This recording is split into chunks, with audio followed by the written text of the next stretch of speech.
Hello friends, आप सभी का स्वागत है हमारे यूट्यूब चैनल विजार्ड क्लासेस पर। दोस्तों, आज के सेशन में जो है हम 100 MCQ क्वेश्चन जो है कंडक्ट कराने के लिए जा रहे हैं। ठीक है, तो चलिए स्टार्ट करते हैं। पहला क्वेश्चन है, 1857 का विद्रोह जो है किस वर्ष पूरी तरह से दबा दिया गया? तो यह हो जाएगा 1859। ठीक है, 1857 के विद्रोह को जो है वर्ष 1859 में पूरी तरह से दबा दिया गया था। अब है, कौन सी नदी जो है दुनिया का सबसे बड़ा डेल्टा बनाती है? तो यह हो जाएगा गंगा ब्रह्मपुत्र। हालांकि ये सब क्वेश्चन हम अपने चैनल पे करवाए भी हुए हैं, लेकिन फिर भी करवा रहे हैं 100 के फॉर्मेट में, ताकि आप लोग का रिवीजन हो सके। तो कौन सी नदी दुनिया का सबसे बड़ा डेल्टा बनाती है? तो यह हो जाएगा गंगा ब्रह्मपुत्र। 1857 के विद्रोह का नेतृत्व कानपुर में किसने किया? तो यह हो जाएगा नाना साहब। 1857 के विद्रोह का नेतृत्व कानपुर में जो है नाना साहब के द्वारा किया गया था। भारत का प्रायद्वीपीय पठार किसमें समृद्ध है? तो यह हो जाएगा काली मिट्टी। जालियांवाला बाग हत्याकांड किस वर्ष हुआ था? तो यह हो जाएगा वर्ष 1919 में। वीडियो पसंद आए तो लाइक भी करते रहना है दोस्तों। निम्नलिखित में से कौन सा दर्रा जो है सिक्किम को तिब्बत से जोड़ता है? तो यह हो जाएगा नाथुला दर्रा। नाथुला दर्रा जो है सिक्किम को तिब्बत से जोड़ता है। हिंद स्वराज के लेखक कौन हैं? तो महात्मा गांधी। हिंद स्वराज के लेखक कौन हैं? महात्मा गांधी हैं। निम्नलिखित में से कौन गंगा की सहायक नदी नहीं है? तो यह हो जाएगा Mahanadi. All India Muslim league के संस्थापक कौन थे? तो नवाब सलीमुल्लाह। नवाब सलीमुल्लाह जो हैं ऑल इंडिया मुस्लिम लीग के संस्थापक थे। भारत की कौन सी नदी पश्चिम की ओर बहती है? तो यह हो जाएगा नर्मदा नदी। यह हो जाएगा नर्मदा नदी। भारत की नर्मदा नदी जो है वो पश्चिम की ओर बहती है। लखनऊ समझौता जो है किस वर्ष हुआ था? तो वर्ष 1916 में। वर्ष 1916 में जो है लखनऊ समझौता हुआ था। विंध्य पर्वतमाला किसे विभाजित करती है? तो उत्तर और दक्षिण भारत को। विंध्य पर्वतमाला किसे विभाजित करती है? तो उत्तर और दक्षिण भारत को। भारत में होम रूल आंदोलन किसने शुरू किया? तो एनी बेसेंट ने। ऐसे देखा जाए तो होम रूल आंदोलन जो है एनी बेसेंट और बाल गंगाधर तिलक दोनों के द्वारा जो है शुरू किया गया था, लेकिन ऑप्शंस के अकॉर्डिंग जो है एनी बेसेंट ही होगा। सुंदरबन किसके लिए प्रसिद्ध है? तो मैंग्रोव फॉरेस्ट के लिए। सुंदरबन जो है मैंग्रोव वन यानी कि मैंग्रोव फॉरेस्ट के लिए प्रसिद्ध है। 1947 में स्वतंत्रता के समय कांग्रेस के अध्यक्ष कौन थे? तो जेबी कृपलानी थे। 1947 में जो है स्वतंत्रता के समय कांग्रेस के अध्यक्ष जो हैं जेबी कृपलानी थे। पूर्वी और पश्चिमी घाट कहाँ मिलते हैं? तो नीलगिरी पहाड़ी पर। नीलगिरी के पहाड़ियाँ पर जो है पूर्वी और पश्चिमी घाट मिलते हैं। वीडियो पसंद आए तो लाइक वाइक करते रहना है दोस्तों। चैनल पे नए हैं तो चैनल को सब्सक्राइब भी कर ले, ताकि अपकमिंग वीडियोज के नोटिफिकेशंस आप लोगों को मिल पाए। ब्रिटिश भारत के अंतिम गवर्नर जनरल कौन थे? तो लॉर्ड माउंटबेटन। ब्रिटिश भारत के अंतिम गवर्नर जनरल जो हैं लॉर्ड माउंटबेटन थे। भारत का सबसे उत्तरी बिंदु कौन सा है? तो सियाचिन ग्लेशियर है। भारत का सबसे उत्तरी बिंदु जो है सियाचिन ग्लेशियर है। रामकृष्ण मिशन की स्थापना किसने की थी? तो स्वामी विवेकानंद ने। रामकृष्ण मिशन की स्थापना किसने की थी? तो स्वामी विवेकानंद ने। भारत का धान का कटोरा किस राज्य को कहा जाता है? तो छत्तीसगढ़ को।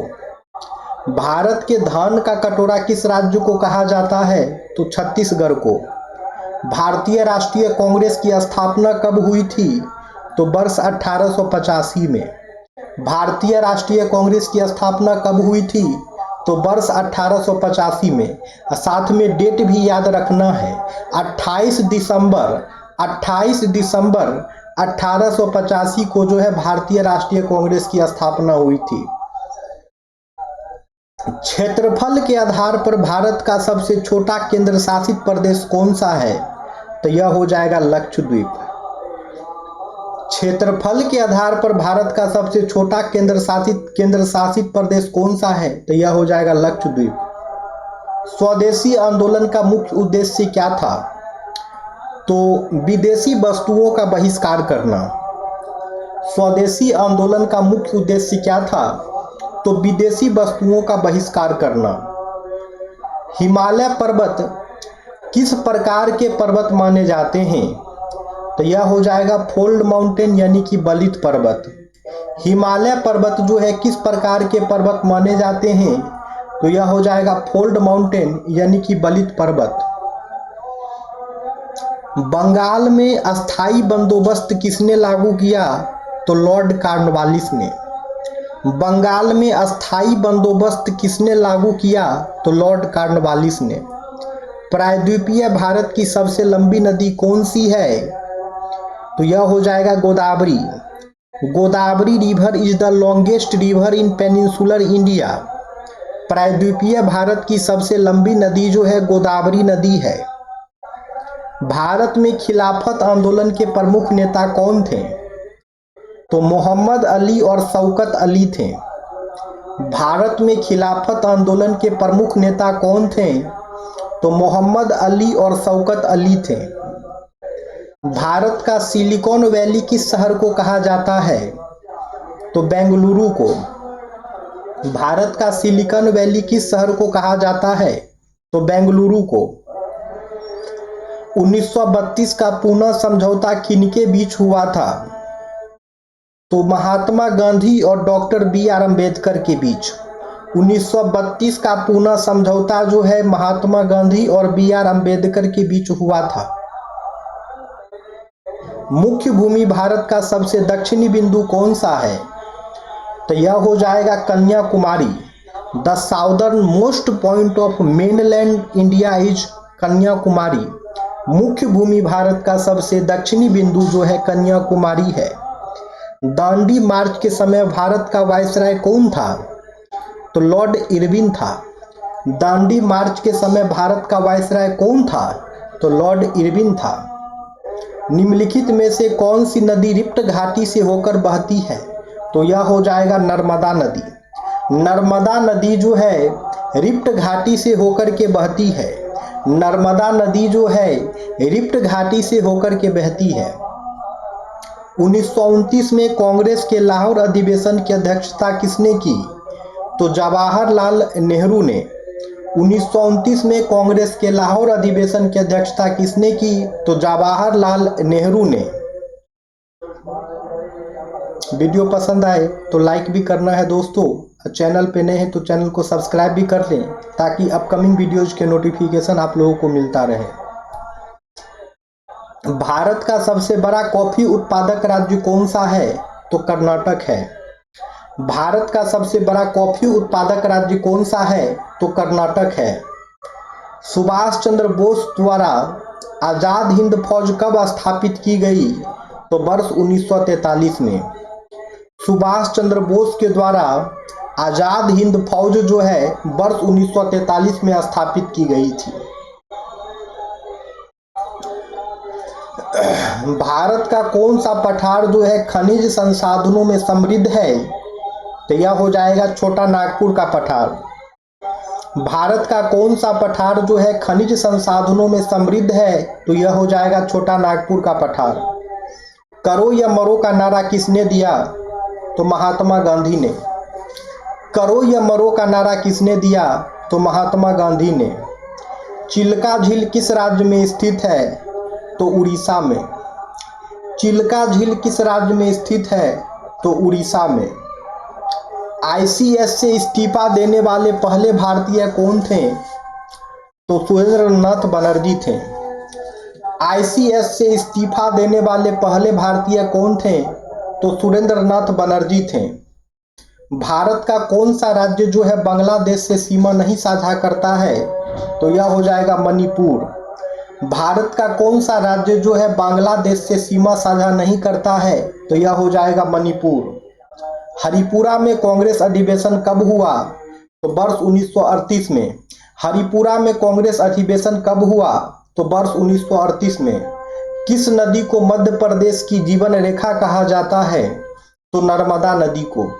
किस नदी को जो है मध्य प्रदेश की जीवन रेखा कहा जाता है?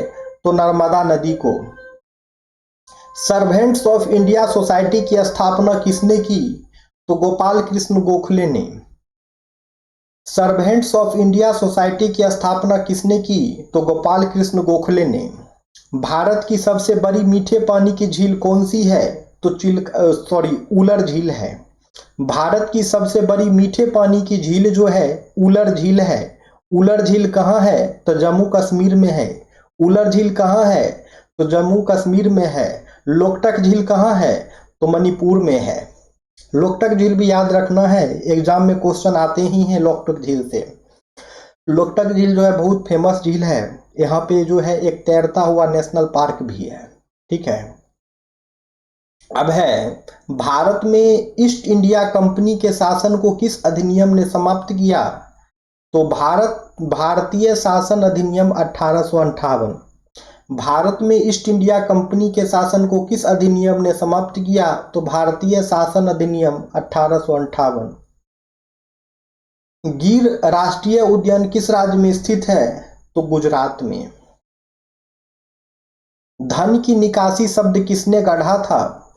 तो दादा भाई नारोजी आंसर हो जाएगा। लेकिन आप लोग लाइक वाइक करते रहिए वीडियो को दोस्तों, और चैनल पे नए हो तो सब्सक्राइब भी कीजिए चैनल को। ठीक है फ्रेंड्स, तो देख लीजिए धन की निकासी शब्द जो है दादा भाई नारोजी के द्वारा जो है गढ़ा गया था।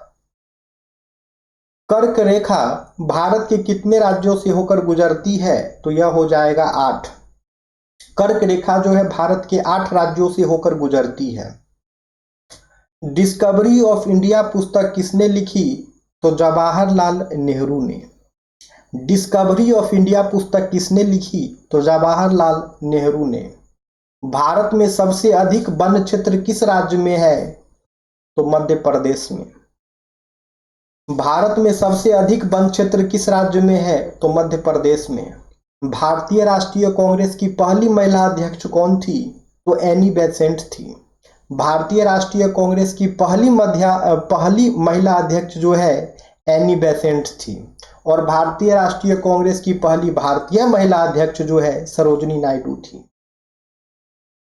गंगा नदी का स्रोत है, तो यह हो जाएगा गंगोत्री ग्लेशियर। गंगा नदी का स्रोत जो है गंगोत्री ग्लेशियर है। चंपारण सत्याग्रह किससे संबंधित था? तो यह हो जाएगा नील की खेती से। चंपारण सत्याग्रह किससे संबंधित था? तो यह हो जाएगा नील की खेती से। निम्नलिखित में से किस भारतीय राज्य की समुद्री सीमा नहीं है? तो यह हो जाएगा छत्तीसगढ़। ठीक है। निम्नलिखित में से किस भारतीय राज्य की समुद्री सीमा नहीं है? तो यह हो जाएगा छत्तीसगढ़। 1909 का भारतीय परिषद अधिनियम किस नाम से भी जाना जाता है? तो यह हो जाएगा मिंटो मार्ले सुधार। 1909 का जो भारतीय परिषद अधिनियम है यह मिंटो मार्ले रिफॉर्म के नाम से भी जाना जाता है। किस नदी को दक्षिण गंगा कहा जाता है? तो यह हो जाएगा गोदावरी नदी। गोदावरी नदी को जो है दक्षिण गंगा कहा जाता है। साइमन कमीशन का बहिष्कार क्यों किया गया? क्योंकि इसमें कोई भारतीय सदस्य नहीं था। साइमन कमीशन का बहिष्कार क्यों किया गया? क्योंकि इसमें कोई भी जो है भारतीय सदस्य नहीं था।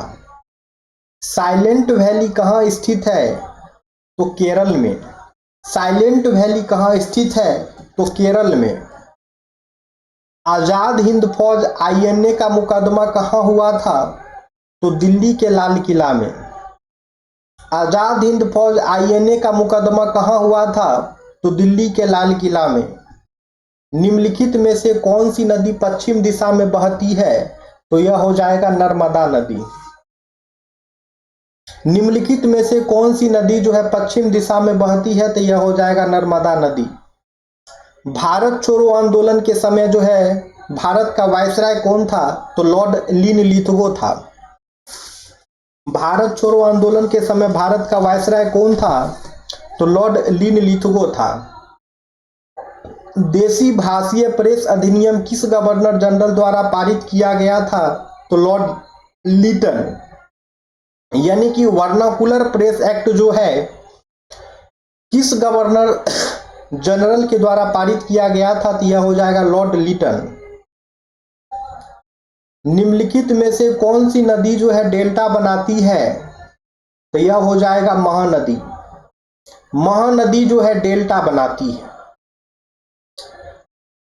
1876 में इंडियन एसोसिएशन की स्थापना किसने की? तो सुरेंद्र नाथ बनर्जी ने।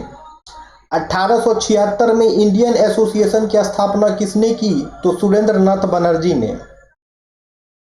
वीडियो पसंद है तो लाइक भी करना है दोस्तों, और चैनल पे नए हैं तो सब्सक्राइब भी करना है। दक्षिण भारत की सबसे ऊंची चोटी कौन सी है? तो अनाईमुडी है। दक्षिण भारत की सबसे ऊंची चोटी कौन सी है? तो अनाईमुडी है। तमिलनाडु में नमक सत्याग्रह आंदोलन का नेतृत्व किसने किया? तो सी राजगोपालाचारी ने। तमिलनाडु में नमक सत्याग्रह आंदोलन का नेतृत्व किसने किया? तो सी राजगोपालाचारी ने। भारत में कोयले का सबसे बड़ा उत्पादक राज्य कौन सा है? तो झारखंड है।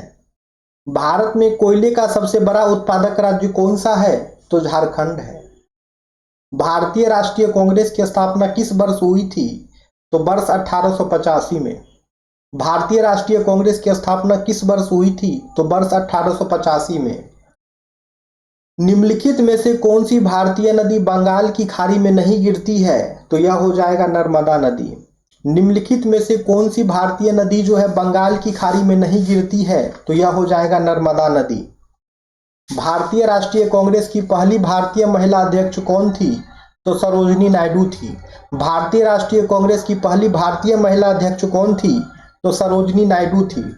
पश्चिमी घाट को किस नाम से भी जाना जाता है? तो सह्याद्री पहाड़ी। पश्चिमी घाट को किस नाम से भी जाना जाता है? तो सह्याद्री पहाड़ियां। साइमन कमीशन की नियुक्ति कब की गई थी? तो वर्ष 1927 में। साइमन कमीशन की नियुक्ति कब की गई थी? तो वर्ष 1927 में। और साइमन कमीशन भारत कब आई थी? तो वर्ष 1928 में। साइमन कमीशन भारत कब आई थी? तो वर्ष 1928 में। कैबिनेट मिशन भारत कब आया? तो वर्ष 1946 में। कैबिनेट मिशन भारत कब आया? तो वर्ष 1946 में। भारत में किस नदी का बेसिन सबसे बड़ा है? तो यह हो जाएगा गंगा नदी। भारत में किस नदी का बेसिन जो है सबसे बड़ा है? तो यह हो जाएगा गंगा नदी। भारत के अंतिम गवर्नर जनरल कौन थे? तो सी राजगोपालाचारी थे। भारत के अंतिम गवर्नर जनरल कौन थे? तो सी राजगोपालाचारी थे। अमरकंटक पठार से कौन सी नदी निकलती है? तो नर्मदा नदी। अमरकंटक पठार से कौन सी नदी निकलती है? तो नर्मदा नदी। पूर्ण स्वराज का प्रस्ताव कांग्रेस के किस अधिवेशन में पारित हुआ? तो लाहौर अधिवेशन में। पूर्ण स्वराज का प्रस्ताव कांग्रेस के किस अधिवेशन में पारित हुआ? तो लाहौर अधिवेशन में। भारत का एकमात्र सक्रिय ज्वालामुखी कहाँ स्थित है? तो अंडमान निकोबार द्वीप में। अंडमान द्वीप समूह में। भारत का एकमात्र सक्रिय ज्वालामुखी कहाँ स्थित है? तो अंडमान द्वीप समूह में। निम्नलिखित में से किस क्षेत्र में लैटराइट मिट्टी सबसे अधिक पाई जाती है? तो पश्चिमी घाट में। निम्नलिखित में से किस क्षेत्र में लैटराइट मिट्टी सबसे अधिक पाई जाती है? तो पश्चिमी घाट में। सुभाष चंद्र बोस द्वारा भारतीय राष्ट्रीय सेना आईएनए की स्थापना कब की गई थी? तो वर्ष 1943 में। सुभाष चंद्र बोस के द्वारा जो है भारतीय राष्ट्रीय सेना आईएनए की स्थापना कब की गई थी? तो वर्ष 1943 में। कोंकण तट किन दो स्थानों के बीच फैला है? तो मुंबई से मैंगलोर। कोंकण तट किन दो राज्यों के बीच फैला है? तो मुंबई से मैंगलोर। भारत छोड़ो आंदोलन की शुरुआत किस घटना से हुई? तो क्रिप्स मिशन की विफलता। भारत छोड़ो आंदोलन की शुरुआत जो है किस घटना से हुई? तो कृष्ण मिशन की विफलता। वीडियो पसंद आए तो लाइक भी करना है दोस्तों, और चैनल पे नए चैनल को सब्सक्राइब भी करना है। दक्षिण गंगा या दक्षिण गंगा किस नदी को कहा जाता है? तो गोदावरी नदी को। दक्षिण गंगा किस नदी को कहा जाता है? तो गोदावरी नदी को। 1929 के लाहौर अधिवेशन की अध्यक्षता किसने की? तो जवाहरलाल नेहरू ने। 1929 के लाहौर अधिवेशन की अध्यक्षता किसने की? तो जवाहरलाल नेहरू ने। पूर्वी घाट की सबसे ऊंची चोटी कौन सी है? तो अरमाकोंडा है। पूर्वी घाट की सबसे ऊंची चोटी कौन सी है? तो अरमाकोंडा है। ब्रिटिश संसद के सदस्य के रूप में चुने जाने वाले पहले भारतीय कौन थे? तो दादा भाई नारोजी थे। ब्रिटिश संसद के सदस्य के रूप में चुने जाने वाले पहले भारतीय कौन थे? तो दादा भाई नारोजी थे। अरावली और विंध्याचल पर्वत श्रृंखलाओं के बीच कौन सा पठार स्थित है? तो मालवा का पठार। ठीक है। हिंद स्वराज पुस्तक किसने लिखी? तो महात्मा गांधी ने। हिंद स्वराज पुस्तक किसने लिखी? तो महात्मा गांधी ने। भारत की कौन सी नदी जो है बंगाल की खाड़ी में प्रवेश करने से पहले डेल्टा बनाती है? तो यह हो जाएगा महानदी। भारत की कौन सी नदी जो है बंगाल की खाड़ी में प्रवेश करने से पहले डेल्टा बनाती है? तो यह हो जाएगा महानदी। 1921 का मोपला विद्रोह किस क्षेत्र से संबंधित था? तो केरल से।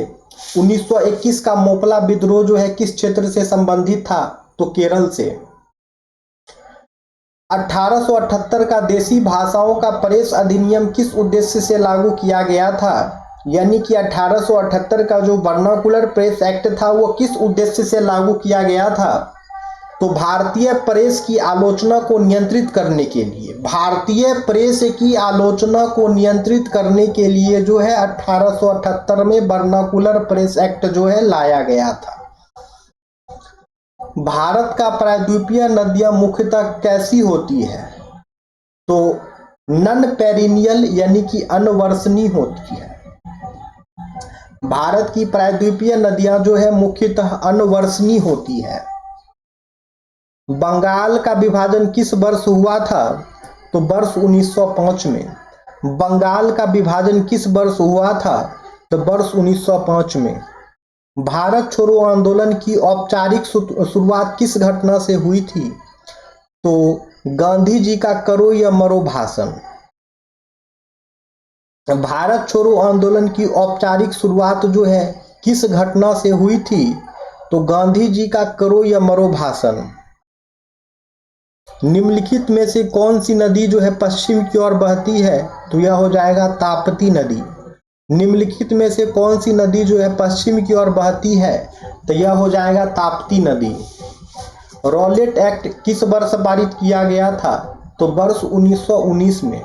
रॉलेट एक्ट किस वर्ष पारित किया गया था? तो वर्ष 1919 में।